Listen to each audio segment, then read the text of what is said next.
Well, good afternoon, everyone. Welcome to another episode of the Industrial Real Estate Show. I'm pleased to be joined by Jim Bartlett. He's a Senior Vice President at Bureau Veritas. Jim, thanks so much for joining me. Chad, it's a pleasure to be here. I love the podcast. Oh, thank you for that. And we were talking just before we started, Veritas, truth in Latin. Truth in Latin. Yeah, Bureau Veritas. It's a pretty iconic global brand. Basically the Office of Truth. We've been around since 1828. We got our bicentennial coming up here pretty soon. And, up in Canada, they may be very familiar with us. We're in 140 countries and been making a big play in North America. We've got about 84,000 employees around the world. So we're involved in all kinds of things, building an infrastructure, which we'll talk about today, and the agri-food and commodities, marine offshore industry, certification, all kinds of stuff. All comes down to inspection, testing, and certification. So where you need that independent third-party objective truth, that's what we specialize in. I love it. I love the Latin play in it. And it's just a great word too. So we're going to jump into all that. And the purpose of our call is we're going to talk hot topics and due diligence. Try to lean into industrial real estate when we can, but we could also even just keep that in a broader context of real estate in general, because it's something that touches all of us. No matter what side of real estate you're on, you're going to be involved in the due diligence process at some point. So I think what we could do is perhaps even just lift the hood on some of the topics that we deal with. So property condition reports, environmental site assessments, other areas that come up in general due diligence, because I know that there's been some change in that as well. But even before we get there, let's back up. I'd just love to hear your story on how you got to where you are today with Bureau Veritas. Sure. So I joined the commercial real estate committee back in the commercial real estate industry back in the late 80s. When I was in college, I was working for Lincoln Property Company in Orlando, and we built that big Sunbank Center it was at the time. And I was in college, and I was working there for the property management group. So I was doing property management and security. So I was sitting at the security desk at night, doing my homework, and I got fascinated with the commercial building, all the systems, the access, the mechanical, the environmental. We had an environmental system going out doing some remediation, and I was there for about 5 years and just fell in love with the built environment in general. And long story short, I went into the environmental remediation business after college. I was in that for a while. Ended up at EMG, ultimately, which was an environmental due diligence firm. I was with the group, and we were acquired by Bureau Veritas in 2018. So I've been with the group for about 27 years. When I started, I was up in New York City. So if you did a CMBS deal based in New York in 1997, 98, 99, you either dealt with me or Fritzy Burns if you used EMG reports. Ended up out in California after the crash, and then back in Maryland for 18 years, now in Tennessee. So still with the group. We're pleased to be part of Bureau Veritas. EMG was a great company, very similar corporate culture in terms of independent third-party excellence in this type of stuff and due diligence. I got involved with ASTM around 2006. And am now the chairman of the E5002, which is the Subcommittee on Real Estate Assessment and Management.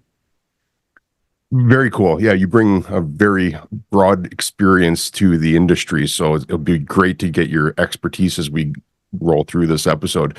Tell me a little bit more about ASTM, because I think there's people that are probably relatively familiar with it, but they might not be nearly as familiar as you are with it. Yeah, so ASTM also been around for 125 years, just celebrated their 125th anniversary. They set standards for all kinds of products and services that need to be produced or performed in a consistent and predictable way. I'm sure you've heard of ASTM. If you ever walk into a big box hardware store, you start looking around, there's lumber, there's pipes, there's bags of cement. They've all got an ASTM standard number stamped on them. And that's because, industry in the US and increasingly around the world are using ASTM standards. So there are over 13,000 standards that are managed by 147 different committees. They kind of fall into about 80 technical categories. So if you're real nerdy, you can go to astm.org and just look at all the technical categories. It's amazing. So there are about 30,000 members, more than 100 countries. So it's becoming increasingly international. We also have outreach, like with the CSA, Canadian Standards Association. In fact, our next committee week meeting for E50, the committee that I'm part of, will be in Toronto. We've been in Toronto several times, and we'll be back there in April. So if any of you standards nerds want to come over and do the CSA ASTM thing, we'll be able to see you there. So how does real estate tie into it then?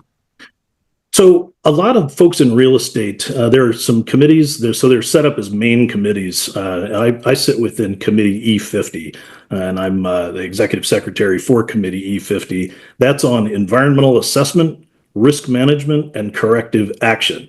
Started in 1990. There's a whole interesting history as to all the stuff that happened in the late 80s with the savings and loan crisis, and you had CERCLA and RCRA, and the Superfund liability and all those things, and that it prompted the need for some of the standardized due diligence, particularly in the environmental space, the Phase-I environmental site assessment. So that got going in 1990. We could talk about that more, but the E50 now has 7 subcommittees. So there are things like storage tanks, corrective action, environmental risk management. But E5002, the real estate assessment and management, is kind of grouped. We have 14 standards and we have 5 in development. They kind of group into all the property condition assessment type stuff for transactions, with a few exceptions we'll talk about. And then the environmental stuff, Phase-I environmental site assessment. So you got Phase-I ESA, Phase-II, vapor intrusion. You've got or vapor encroachment rather. You have the lien and AUL standards and ongoing continuing obligations type standards. And then you have the property condition stuff. You have the building energy performance, moisture intrusion. A few other things, and there's some in development there that are pretty cool that we could talk about: drone assessments, facility condition assessments for asset management, and that kind of thing. So it's a real mix of folks from environmental and property condition, people who are interested in acquisitions, asset management. Any time if you've had experience with buying a property, financing a property. Other situations, selling a property, doing a major lease negotiation, you're going to be referencing these ASTM standards, to make sure that you're doing things in a predictable way. Very interesting. There's so many different angles we could take this, because I'm curious to explore it all further. Let's try to maybe approach it first from an acquisition standpoint, because I think that's what a lot of people will, as potential customers or potential users of this type of service, will have a need for it. So most people, if they're going to buy a property, if they're putting conventional financing on it, they're going to need a property condition report. They're going to need and I know that terminology varies actually across different areas. Like I've heard it called building condition assessment. I've heard it called property condition report, property condition assessment. Is that a standardized term? Yeah, let's break that down. So the E2018 is the PCA standards. That's a property condition assessment standard. And the E2018, which is the ASTM standard, was just updated in January. So you'll always see E2018 dash whatever. So somebody's asking you for an 08, it's in its 5th revision right now. So if they're asking for an 08, that's the 08 version. You don't want that. If they're asking for the 15 version, that's the old one. It's now historical, and you want the new one, the 24. And when you do a PCA, the intent is to communicate deficiencies to a user. And there can be a lot of different user purposes. One of the main things that was updated, there were over 140 revisions to it that we could dive into if you wanted to really go nerdy on that. But one of the main things was that you have to define, what is the user's objective? So as you mentioned, there are lenders and there are people who acquire properties, often very different objectives there. With respect to analyzing, tenant responsibilities or CAM costs, or, maybe you don't want those things in there if you're a lender. And, so there are a lot of different ways you can go with it. And now it's very important to understand what the purpose of the report is, what the objectives of the user are, and to modify that scope of work, in consultation with your provider, to make sure that you're getting the right product. But, a PCA produces a PCR, which is a property condition report, that static document. But you mentioned the BCA. That's the term that's most commonly used in Canada. There isn't really a Canadian equivalent to E2018. But you do have some guides up there. You've got the Certified Commercial Property Inspectors Association puts out a guide. That's the Internachi ComSop thing. There's Montreal and Quebec have some provincial guides. And then there's also the National Building Code. There are a lot of different things, but it's also pretty common to see 2018 used up there. So if you're up there, the building condition assessment is the common term, but down here, depending on who the lender is or the program, you may have a P&A, a physical needs assessment, C&A, a capital needs assessment. If you look and see what they're citing as their baseline standard of care, often it's E2018. So that's the one we'll talk about. And the other important thing is that E2018 is a guide, so it's kind of like a toolbox. They're within the ASTM standards. You have practices and guides. They're both standards, but a guide is kind of some common terminology, some concepts. What it is, what it isn't. How you should use it, and then kind of what options you can bolt onto it. A standard practice is very prescriptive. So when you talk about the Phase-I environmental site assessment, you're trying to establish a legal position with that, specifically a landowner liability protection against CERCLA liability. So it's very prescriptive, and it's codified in law. EPA's all appropriate inquiries rule allows you to use E1527, the Phase-I standard, to establish that all appropriate inquiry standard. So you're able to shield yourself from Superfund liability by completing a Phase-I. So you have to do it's got wills, shouts, must. You have to follow it to the letter, as opposed to a guide, which is can, should, may. It's all kind of optional. So PCAs, optionals, guide, Phase-I, very prescriptive. And so when you come up and you decide to create a new standard, you have to first decide, is it going to be a guide or a practice, and then you go from there. So, great explanation on that. I've noticed that there's quite a bit of disparity in the cost between a PCA and across different firms on who's doing it, whereas the environmental is usually within a tight operating band of cost. And I'm guessing that's because it's a standard versus a guide. But can you explain why might one PCR cost $3,000, yet another one can cost $15,000? Sure. That's, it goes back to the user's objectives. So this is all a risk management exercise, right? When you're looking at a guide, going in, hiring a consultant to go in and either take a quick look. So perhaps you are just looking for a basic analysis. Let's say you're a lender, you're doing a refi. This is the third time you've done this property. You're not expecting any surprises. You've got a good sponsor that's a low leverage deal. You don't really have a lot of concerns. Well, you do want somebody to go through there and conduct a general visual assessment, communicate deficiencies. So you're going to be focused on immediate repairs, code violations. You'll always search for, recorded code violations, and anything, it's a life safety hazard. So you get your immediates, your short term. And, within the 2018, a lot of times people will have long-term cost analyses, cost tables, but that's not required. You can just do short term, which can be 1 or 2 years. So if you just go out there and you take a quick visual look, you look kind of into the future, any immediate or short-term repairs, that's going to be just provide an overview basically of the red flags. You're just kind of looking for a general condition. So you can use some unit costs. You might exclude costs for tenant obligation items, things that the lender doesn't need to underwrite to or doesn't want to underwrite to. A lot of times they just want to see, one-to-one replacement. So if you say, hey, this AC unit, this RTU on the roof there, it's 10 years old. They typically last 15 years. Therefore, I want to see a replacement in year 5. If you're doing a reserve table, and a lender may want to see the term of the loan plus 2 years, to allow for that, the takeout risk or what have you. So they just want to see a basic unit cost. Whereas if I'm buying that property, I really want to know what's going on in there. Maybe there's a tenant in there who's not going to be there in the future, as depending on what my plan is. If I have a short-term hold, a long-term hold, what kind of war stories do I have? Have I been burned in the past by a roof or mechanical system? And a lot of times they'll come in and say, "Look, I want your basic guy to go in there and do a once over of the property in accordance with the standard." But I also have a lot of there are non-scope elements. We call them non-scope or out-of-scope considerations. You want to supersize, you want to send a mechanical engineer to look at all the mechanical systems and do some testing. You may want to have an independent evaluation of the roof.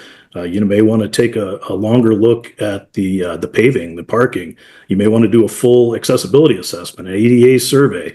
So all those things, as you begin to pile on, to the base process, you end up with a larger package.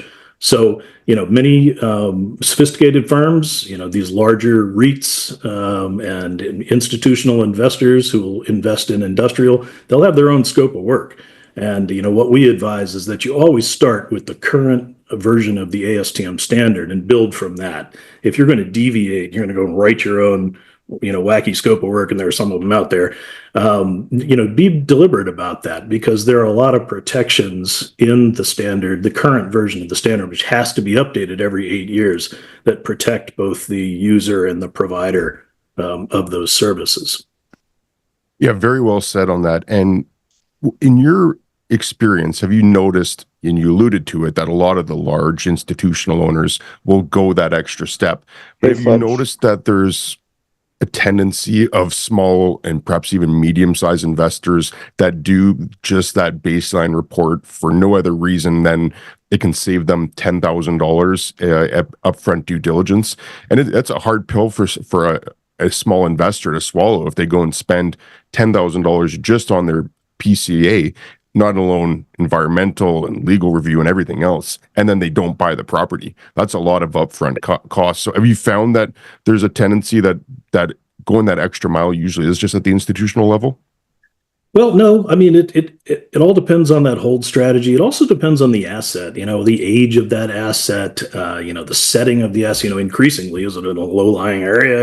Is it, are there risks of, related to, its sustainability or its, ability to withstand earthquakes and hurricanes and fires and floods and all of that. So resilience is becoming a big deal. We'll talk about that in a minute. There's actually a brand new standard hot off the press that was just released this month in November here for property resilience assessments. So we'll talk about that. But back to your question, if you're a smaller buyer, the size of the property is the main thing that dictates the price. When you go to your consultant, and, if you're looking at a 1 million square foot, warehouse distribution center that's got a lot of dock doors, and you want to go and take a hard look at each and every one of them, and, you've got a long thing, that versus a 10,000 square foot, basically a pole barn with sheet metal on it, that's going to be a lot cheaper. It should be. If it's not, shop around,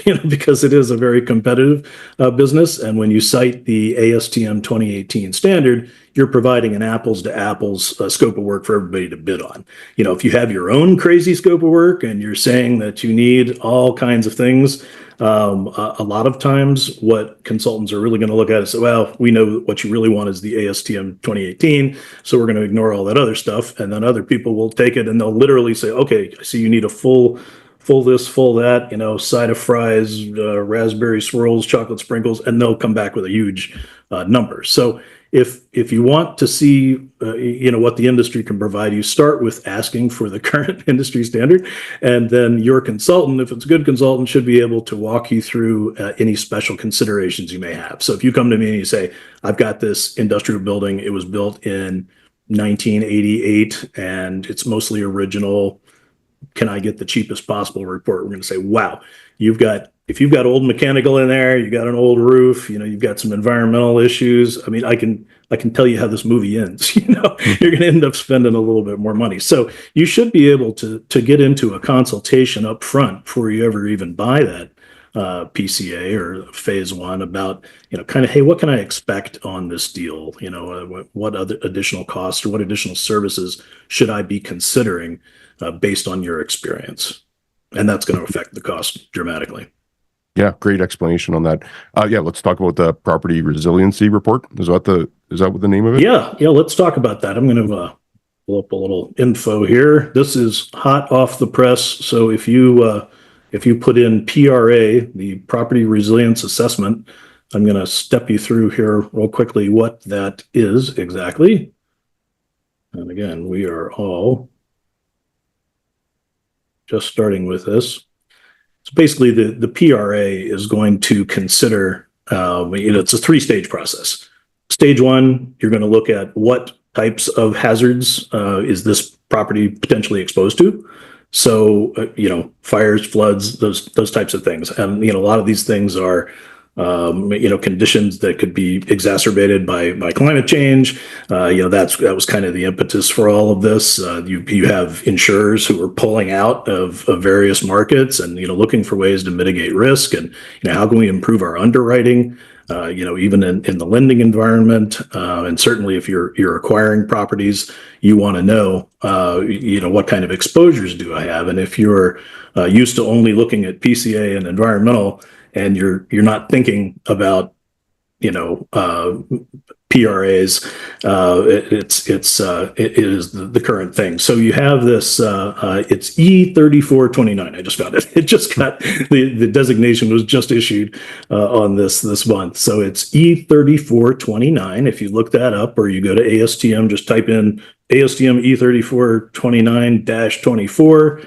You'll see there's a three-stage approach. So stage one, we identify natural hazards likely to affect a property. Stage two, you're going to send somebody in to evaluate the risks posed by those hazards, along with the capacity of the target property to prepare for, adapt to, withstand, and recover from those hazards. So this is where you're going to see it's going to end up being an adjunct to a PCA in a lot of cases, because the skill set that's required, you're looking for an architect, an engineer, somebody with some specialized knowledge in evaluating these risks. They're going to take the data from stage one, and the data from stage one, a lot of these things are national databases, that have been produced through taxpayer money, a lot of government research with respect to, floodplains and things like that. And all this kind of publicly available data has been taken and synthesized by specialty data providers, and they'll pull that in and they'll do bar charts and pie graphs and all kinds of cool stuff to help you evaluate those risks very graphically. And that piece is not too expensive. You can expect that that's going to be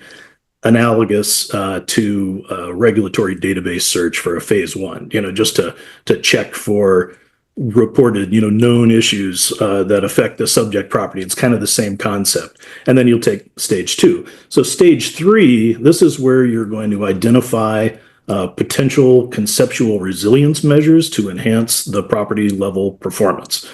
So that's the design. Hey, we identified that there's a problem. Is there a way we can fix that? Is there a way we can improve this property? So if you have a portfolio of properties and you say, anything that's in Laguna, whatever, or anything that implies that it's in a low-lying area, you might be wanting to look at those revised flood maps. Those types of things. If you need to evaluate your current portfolio, or again, you're looking at acquisition or a transaction, increasingly you may see users who want to use this new standard. And it took the group, this standard, the PRA, is not in the committee that I sit in. We talked about there are some other committees out there. E50 is the one that the standards for Phase-I and PCA sit in.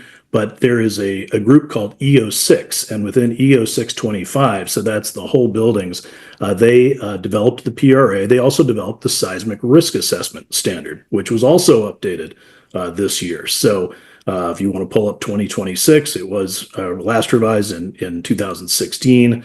There's also a 2557. There are actually two standards, depends on how you're applying that seismic risk analysis. But both of those sit in that EO6. So a lot of building professionals, if they're architects, engineers, designers, they will also belong to EO6. A lot of very technical standards related to building materials and so forth.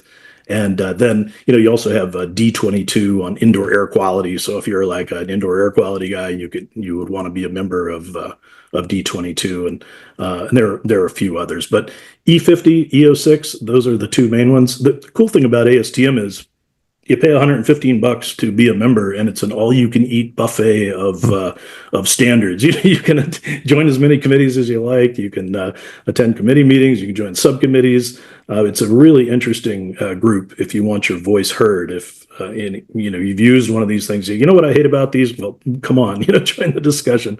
We would love to hear that, particularly from users of the reports. Hi, I'm Chad Griffiths, and I'm pleased to announce we're accepting new members for 2025 for the Industrial Insiders Group.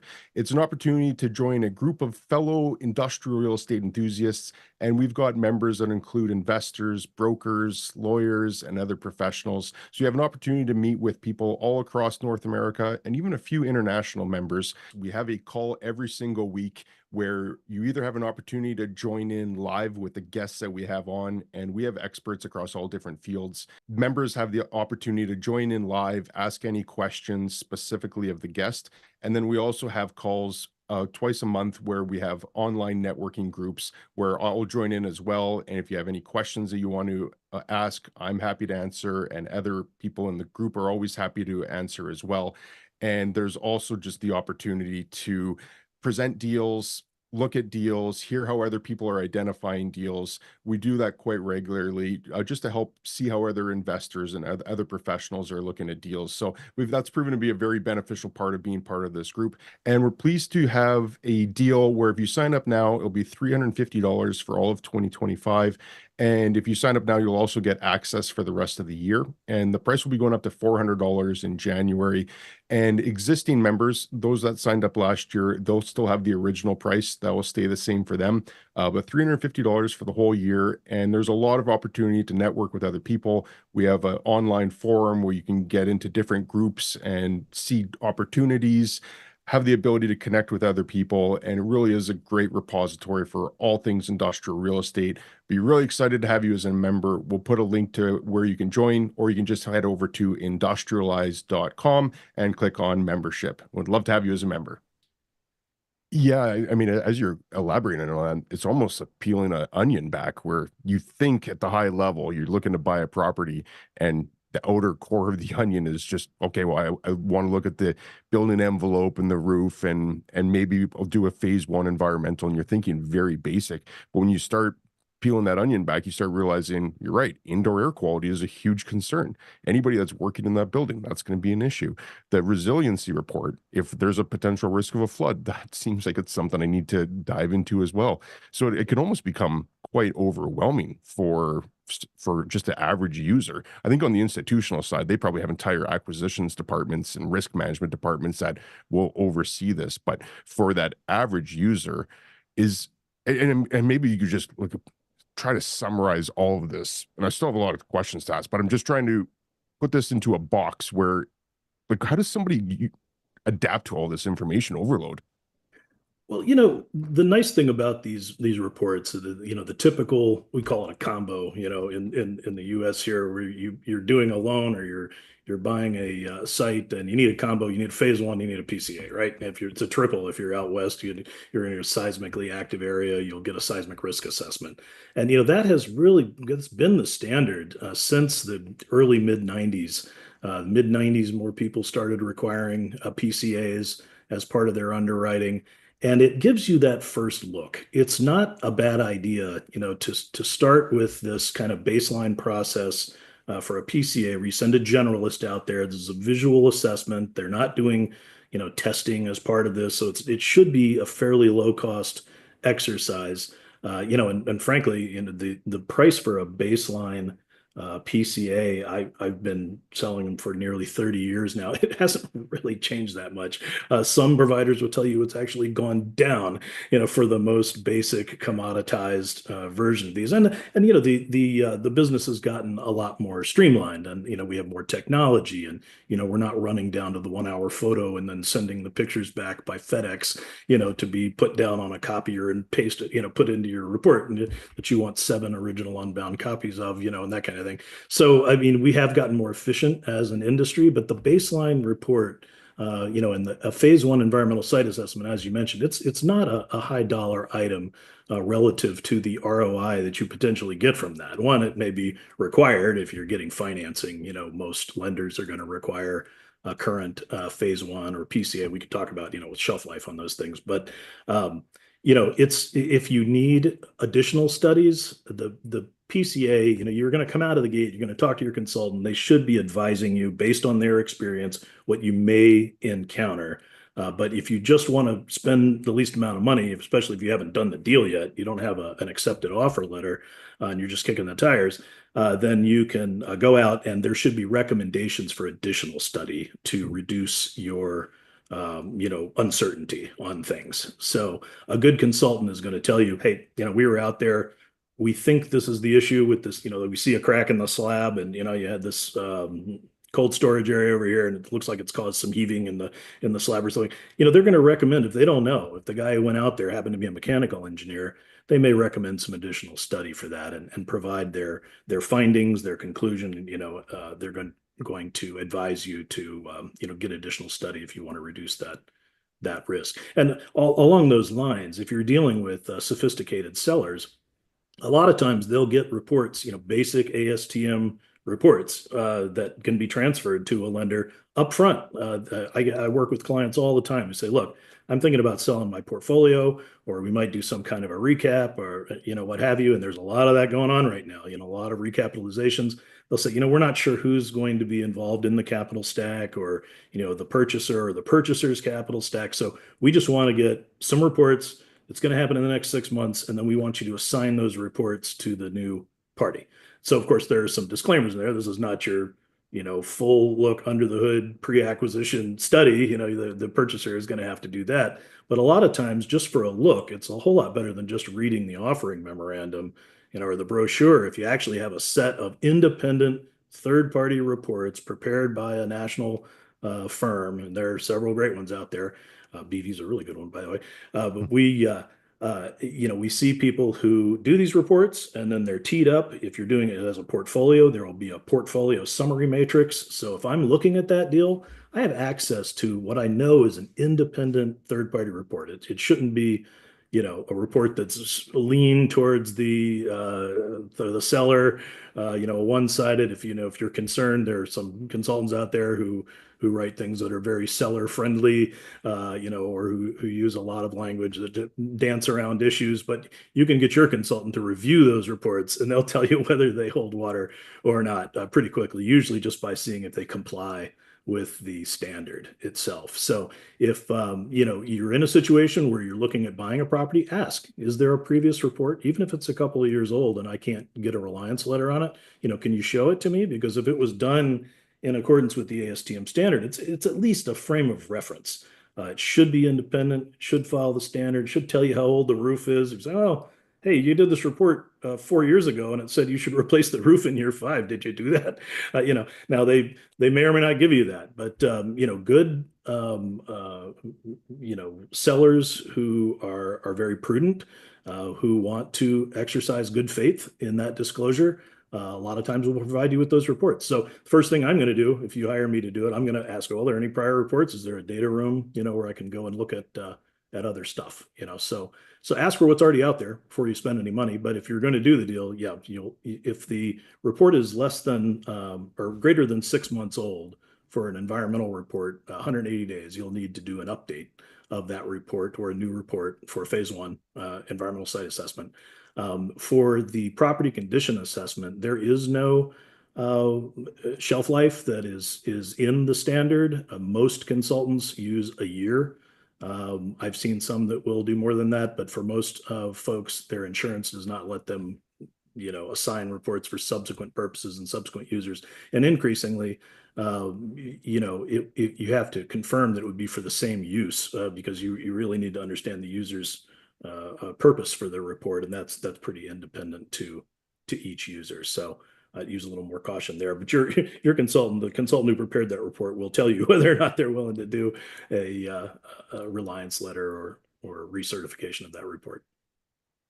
Yeah, and I do want to jump into environmentals in a second, but even just before on the property condition side, anecdotally from your perspective with your experience in this, have you noticed that there's a recurring issue that comes up most often that is probably the most problematic? Like roofs is an easy one for me, in my experience. The roof is just such a large capital expense that one's huge. But are there other things, reoccurring trends that you've seen come up?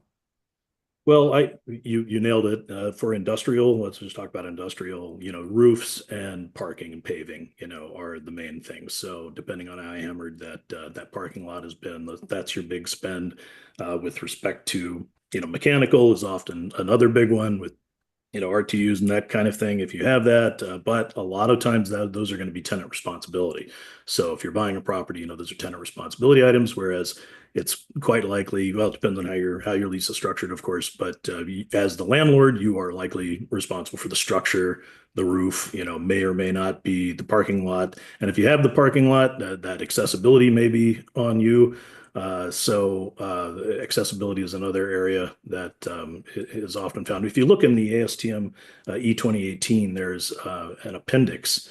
Appendix X1, X2 has covers accessibility, and that was one. There's a checklist there. It was one of the major areas where we made changes in the most recent revision because it is very limited. It's always been very limited. It's not the same as doing an accessibility survey, but there is kind of a handy checklist that you can use to sort of visually observe whether or not you may have an issue and you may want to do a deeper dive. But it's pretty good practical guidance if you can do it yourself as a user to go out and evaluate. And there are of course a lot of checklists out there, but the ASTM checklist is pretty good. Where the main issue was on that checklist was that it did not take into account local, state type guidelines, or requirements rather. It was limited to the federal requirements. So there are two appendices. One was for ADA, which is Title II, Title III, and then there was FHA, which is just housing. So you wouldn't encounter that in industrial. But we put in there that it's not an ADA survey. It is just a screening. It's visual only. There are no measurements, but it can be useful for determining whether or not you need a more in-depth review. Hmm. Yeah, you made a really good point there about the lease dictates who's responsible for these costs. What I've seen recently, especially now that we're seeing rising property taxes and rising insurance costs, the operating level expenses of buildings all across North America right now are rising.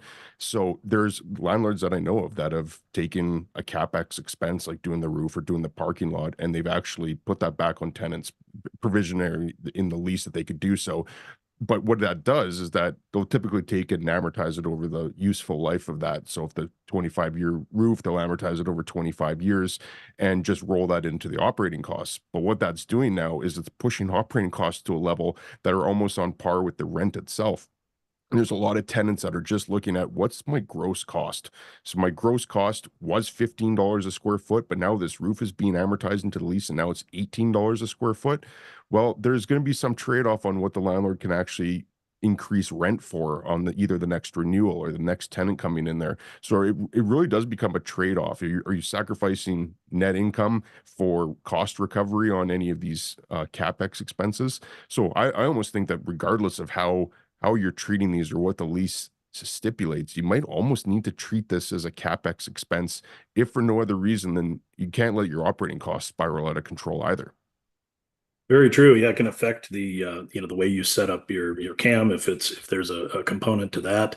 And also, I mean, you look back at the base use case for PCAs for a lender. You're trying to establish the loan to value ratio and the debt service coverage, right out of the gate. If you say, hey, I've got a $10 million building and I want to do a 60% LTV loan, and I'm sure there are no problems. The guy gave me an OM. It looks beautiful. It's squeaky clean. I probably don't even need to go look at it. Okay. Well, then they say, nah, you got to go look at it. So you go and you look at it and you realize, this roof is going to need to be replaced in 2 years. That's $500,000 or something. And then you've got parking lot is shot, needs $100,000 worth of repair. I mean, right there, you just took the value, the LTV, loan to value, all those top line items. The lender looks at that and say, "Well, I just subtracted that from the value of the property." So all those immediate and short-term things are value items, so they affect that loan to value ratio. And then if you have ongoing issues, let's say you had an environmental issue out there, and the prior owner, resolved that with the state, but there is this ongoing monitoring as part of an activity and use limitation. So I got to go out there and I got to do quarterly groundwater monitoring for a couple of years, and we got to do this, we got to do that. Well, anything that is a recurring monthly or annual expense that we're going to find, well, guess what? That's all going to come off of your debt service coverage ratio. Because we're looking at what you're bringing in versus what you're putting out, and now you have another property expense. So anything that's going to be a recurring cost, if you have a lender who says, well, you don't want to replace the roof up front, you got a roofer who says, hey, I can come out here with do some really aggressive maintenance and make your 25-year-old roof last another 30 years, but it's going to cost you 50 grand a year. Well, guess what? That goes right to your debt service coverage ratio, right? Because they know every year you're going to have to pay $50,000 for this roof. So as you're looking at that balance and those costs, you're right. It's going to affect, particularly with costs going up. So if you have an inflationary situation, and you have a lender who still wants to underwrite to 20 cents a square foot or something, the reality is more like 47 cents to a buck. Then you have to figure out what's going into the lender's assumption there. And if you look at everything they've dialed back, if you're a sucker and you want to rely on that lender report, do your pre-acquisition capital planning, you might be making some oversights. So, know what you're reading and understand what the purpose of that report was, who was using it and for what reason. And, ultimately the lender's just looking for, what am I going to be faced with if somebody hands me the keys back on this deal? And they may be underwriting more to the credit of the sponsor, or, other factors. A lot of factors obviously go into that. Yeah, you said it very well right at the top of the show. Who's looking at the report, and everyone is going to look at it differently. And if you're a property owner, don't discount that, because I loved how you said it. It's very profound. That does impact your DSCR and your LTV. So this has real consequences. It's not just one of those reports that you get to satisfy a lender's requirement. It's something you need to be looking at very carefully as well. I want to shift over to the environmental side, because I've got a number of questions on that. Great. So high level, correct me if I'm wrong, or feel free to elaborate, but high level, phase 1, you're basically doing a visual inspection, combining it with a historical record search, seeing if there's any issues or any concerns for potential contamination, and assuming there aren't any, the report comes back saying no further testing is recommended. If there are concerns or there are issues that come up, then they're going to say we recommend doing a phase 2. Is that a pretty brief overview of a phase 1, or anything you want to add on that? Yeah, so the recommendations piece, that's actually, you have to report findings. So you're going to an independent third party, you are looking for findings. So when you are, the goal of a phase 1 is to determine whether any current or former use has impacted or has the potential to have impacted the subject property, whether that's from a release that occurred on the subject property, or from a release that occurred on an adjacent property, an adjoining property, or property in the area, may have created a giant plume, or, something that you're going to have to deal with potentially when you go to a lender, when you go to sell it. And certainly if you are buying a property and you're going to put your name on the title of that property and you're in the United States, you want to be establishing that you have conducted all appropriate inquiries, which is required, by the EPA to shield you against CERCLA liability, Superfund liability.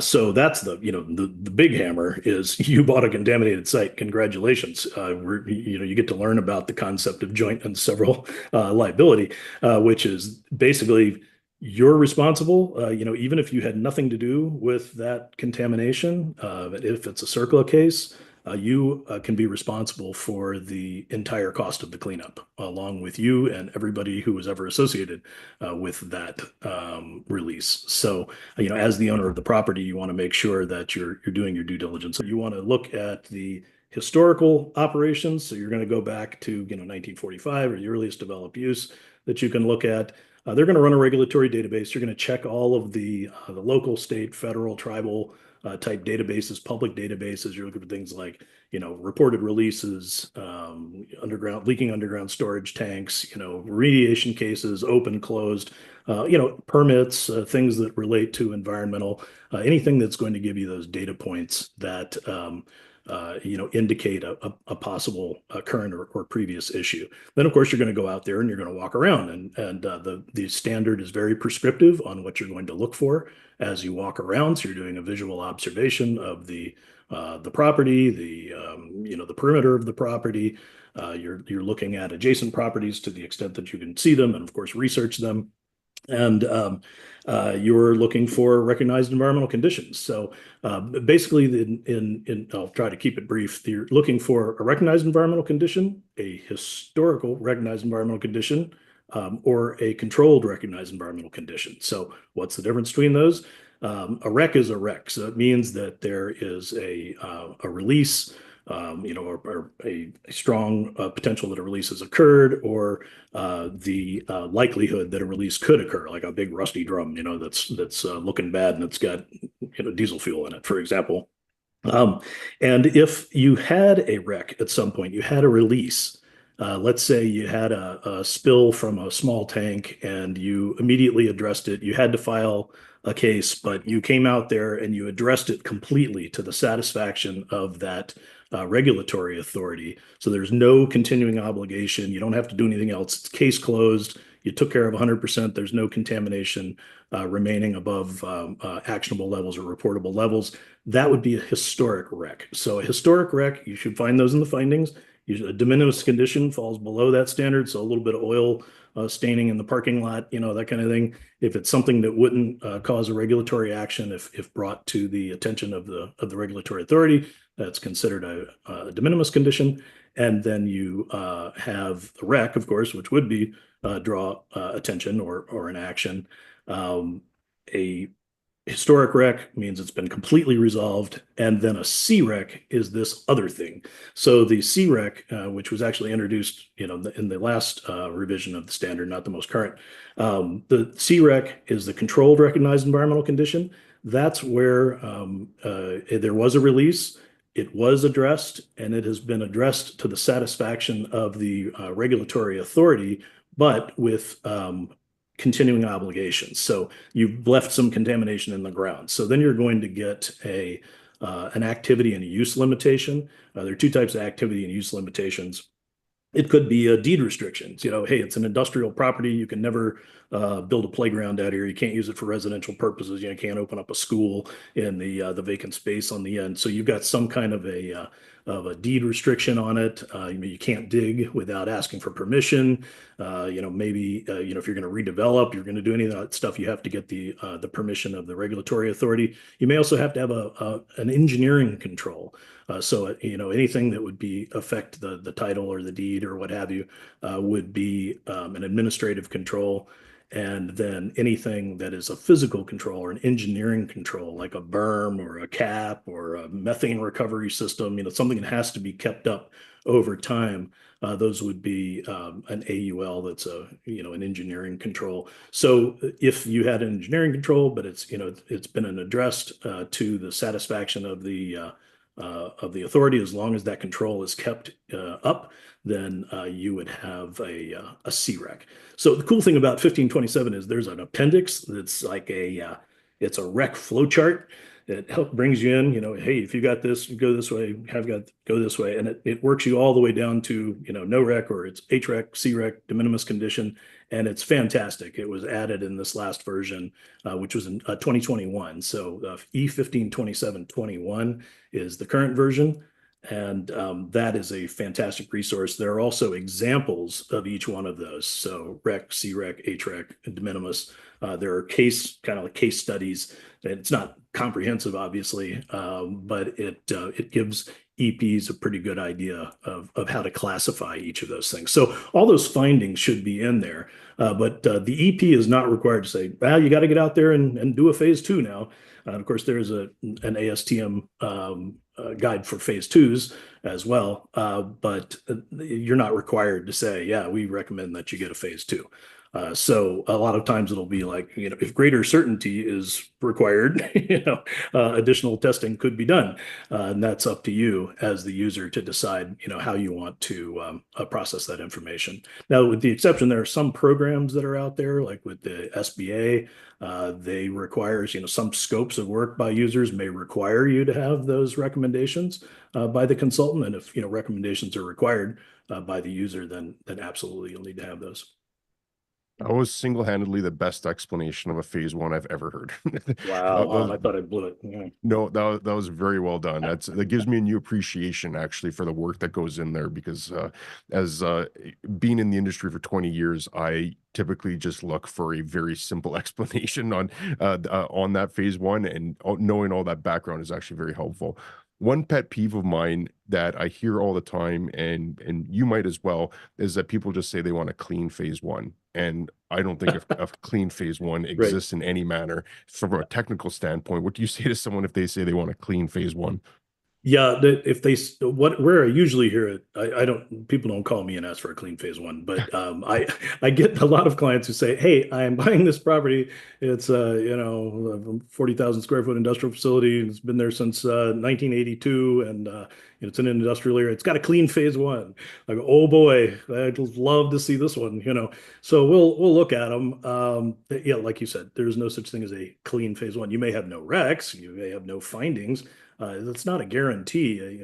Uncertainty is not eliminated in any of these things. You're not getting a warranty on the property that you'll never have any environmental issues from something that was never reported, never known. You may encounter something in the future, but what you're trying to do is demonstrate that you've conducted all appropriate inquiry. So if you need to have, this independent assessment conducted to the 1527 standard, you will have met your legal test there. But normally, if somebody says clean, that's pretty funny. Or they'll say, "Oh, the report says no further testing required." It's like, well, that's great because that's never required. What I want to hear is no recs. And if they won't commit to saying whether or not they think it's a rec, if you hear something like potential environmental concern, that's not in the phase 1 standard. The PEC, there's a PEC. That's actually in the transaction screen standard, which does not meet the 1527 standard of care. It doesn't qualify you for all appropriate inquiry. It is useful. That's the 1528 standard. So there's 1527, 1528 is a quick transaction screen. If you are in the industrial business, you probably should not be using a transaction screen because it is intended for low risk properties. So even though it's cheap, it's checklist driven. It can be done by anybody. There are very few cases where you would want to use a transaction screen, but they use that term PEC because they can't use rec. You can't define a rec by conducting a transaction screen. So be careful of that one. PECs and other creative language to hide potential issues should be guarded against. So the best thing you can do is to hire an environmental professional. And as a matter of fact, that's a good segue. There's a brand new program. So this is breaking news on Chad Griffith's podcast here. One of the things that has happened within 1527, the 1527, as I understand it, by the way, is the #1 selling standard in all of ASTM. So we talked about all of those ASTM standards that are out there. In terms of the one that is most frequently purchased. It's one of the top ones. I don't know if it's still the top one, but it's up there. And anytime you have that, that can drive need for training. So the ASTM does a lot of training, and ASTM became a certifying body, not too long ago, and they came up with the E50 committee. E50 came up with a group, a panel who developed a training program, or they've had training for a long time, but they've developed a certification. So there is now an ASTM certified environmental professional designation. It just dropped live here. It was actually yesterday. So this is beginning of November. And you can sign up for that if you're an EP, an environmental professional, which is defined under the standard. Or you can go in. You have to take a 2-day class. So there are 3 ways to do that. You can take it live in person. You can take it remote live, or you can do a self-paced course. It's about $2,000, I think. And then you have to take a test, a very hard test that's $450. And if you pass that, there's a cut line. You'll get the new designation of CEP. So certified environmental professionals. We'll see how many users end up wanting to specified that, it's not going to be mandatory. You don't have to be a CEP to do an ASTM Phase-I, but it'll be out there if you're trying to demonstrate that you have a command of the current standard, both 152721 as well as the basics of the CERCLA regulations. Yeah, well, as you've gone through all this, you've really opened my eyes to just how complex all this is with all the standards and everything in there. So I would think that that designation could serve as a stamp of excellence, that someone's gone above and beyond just the bare requirements to become an EP. So yeah, it'll be interesting to see as that designation starts rolling out if more people do adopt it. But if I was in the shoes of looking for somebody to do the environmental, having that designation seems to be pretty important to me. I want to ask your thoughts on what happens in the scenario where property owner goes and buys a new property, does all the due diligence, they have a Phase-I, has no wrecks in it, and 2 years down the road, maybe something got into the water stream or somehow they found some contamination on there. Does that Phase-I that they had bought, does that indemnify them against the risk of something that perhaps came from another site? What happens? And maybe there's multiple answers to that, because it could be something that originated on that site itself, which just wasn't uncovered during that Phase-I. What happens if contamination is found?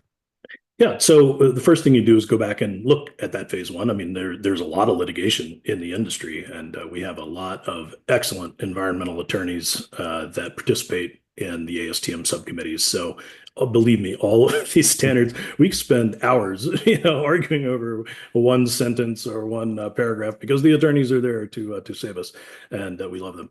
But you'll go back and look, was it performed in accordance with the standard? Was all appropriate inquiries, achieved? Did you meet the standard? So that's the first test. If you did, then you've established, your defense against that liability.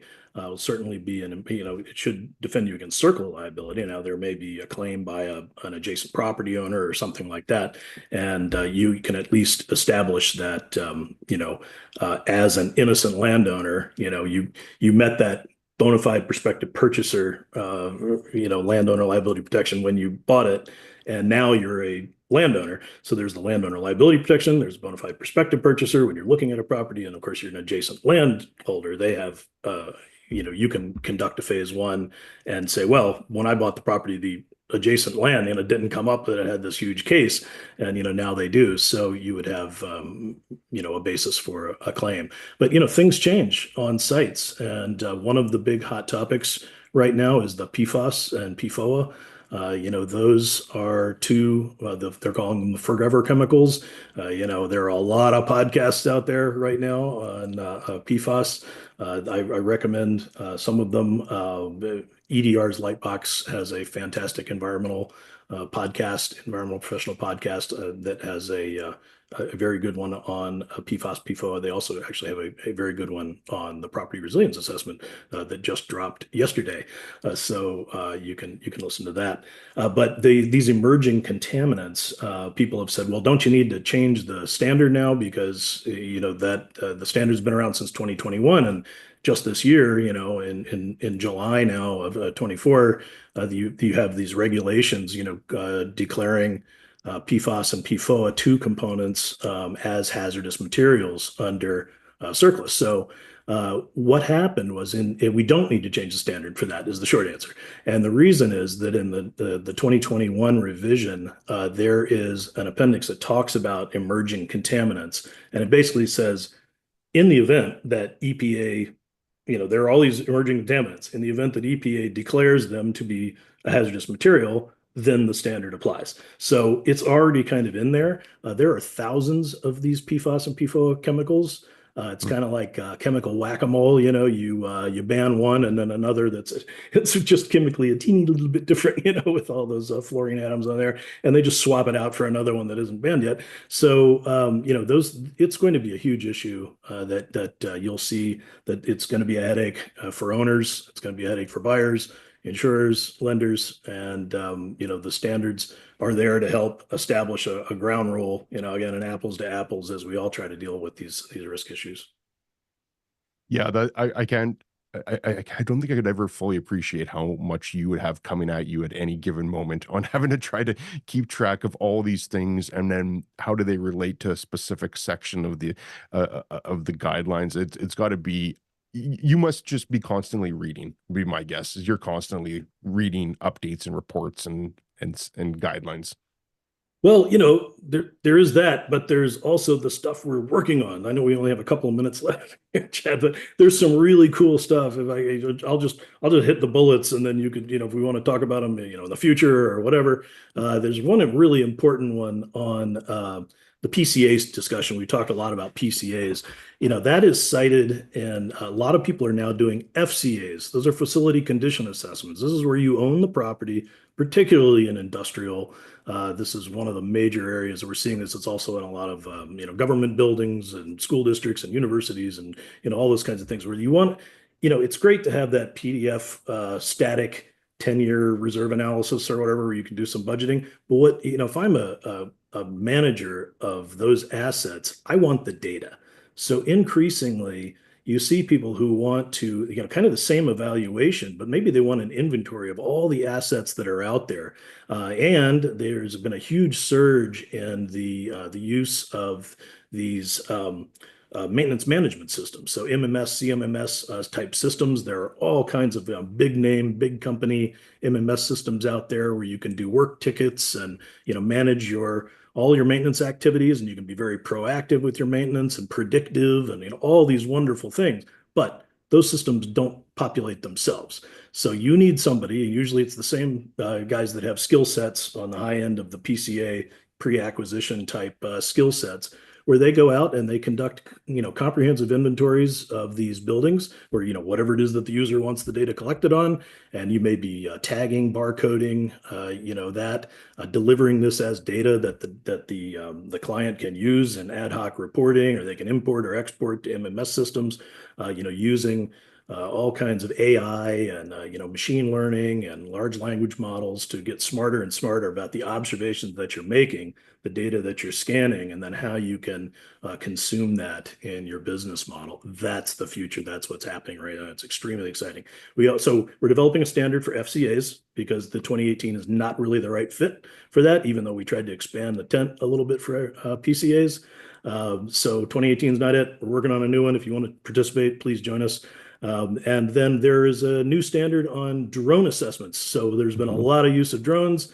We had the first ballot out on that. This is the application of drone technology in the industry. I've been chairing that group. We have it out, and I'm hoping we will be publishing that probably this time next year. Knock on wood. Right? And then we also have there's a zoning analysis assessment standard that'll be coming out. So if you're doing zoning reports, there's never been an industry standard for that. We're working on that. There's also one for construction progress reporting and monitoring for lenders. So lenders go out and they, you do document and budget reviews, and you do monthly monitoring. You get these guys coming out and they're checking on the status when your contractors are doing their draw requests. There will be a standard for that, actually two standards, one for the review, one for the monthly. And so that's very exciting. We got a lot going on within the E5002, and we're always open to suggestions for new standards. What we're trying to do when we develop a standard is not to say, hey, you know what we should really do, and we think people should do it this way. It's not it. You're trying to reflect what is currently happening in the industry. What is happening right now? Let's all agree on the terminology and the basic steps and the basic what it is and what it isn't. And then every 8 years, we're going to update that. And so you always get kind of what's current. It has to be a balanced representation of users, providers, and other interests. So you get a good independent standard. Hmm. Well, I'm definitely going to become a member of ASTM. That sounds like a great value for what you're getting on that. I'd love to do part two on this too, by the way, because there's a number of, if you're up for it, there's a number of things I'd still like to talk about. We didn't even get into phase twos. I'd still like to talk air quality because I think that's a major thing in anything to do with manufacturing or factories. I'd love to talk air quality as well, and I'm sure that there's some other things we could chat about as well. So if you're up for part two, I'd love to schedule that. And then lastly, I'm sure people are going to be interested in chatting with you and connecting with you. What's the best way to get in touch with you? It's probably LinkedIn. You can certainly you can email me, jim.bartlett@bureauveritas.com. If you can figure out how to spell it, you can Google it. And, that's a good way. I've had the same email address for a long time. LinkedIn is a great way to ping me, and I'll post the summary of the changes. I wrote a long 24-page summary of every single change that occurred to E2018. If you'd like to see that, and there are links to other resources if you'd like to learn more about Bureau Veritas. I'll put links to all that in the show notes. So your LinkedIn, your email, and Bureau Veritas's website. So I'll put all that in there, and I'd encourage people to touch base with you and see how you can be of assistance to them. And then, yeah, let's schedule part two. Lots of other things to talk about as well. Let's do it, Jed. That was so great, Jim. I really appreciate your time on this, and really looking forward to part two already.